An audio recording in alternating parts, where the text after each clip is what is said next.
Oxygen की उपस्थिति में पायरुवेट का विखंडन होता है, किसमें होता है? तो इसको बोलते हैं माइटोकॉन्ड्रिया में। ठीक है, माइटोकॉन्ड्रिया। ठीक है, अगला क्वेश्चन देखिए। ग्लूकोज का ऑक्सीजन की उपस्थिति में विघटन कहलाता है, क्या कहलाता है? इसको बोलते हैं वायवीय श्वसन। इसको रट लीजिएगा, बहुत इंपॉर्टेंट क्वेश्चन है, वायवीय श्वसन। फिर से नेक्स्ट क्वेश्चन देखते हैं हम।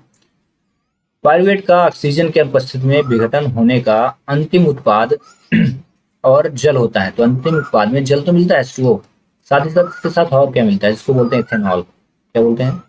इथेनॉल मिलता है। ठीक है, अगला क्वेश्चन। पायरुवेट का ऑक्सीजन की उपस्थिति में विघटन होने पर अंतिम उत्पाद और जल बनता है। तो वही फिर से जल के साथ साथ और क्या बनता है? तो इसको कार्बन डाइऑक्साइड बोलते हैं। ठीक है, CO2।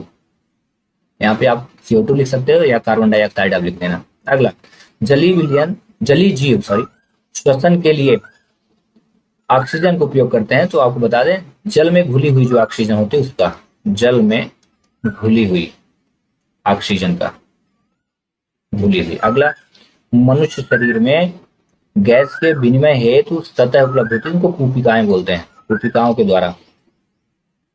ठीक है, तो कूपिका लिख देना।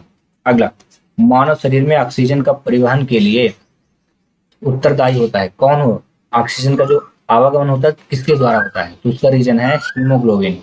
यहाँ आप लिख लेना हीमोग्लोबिन, हीमोग्लोबिन। ठीक है, अगला क्वेश्चन। सरीसृप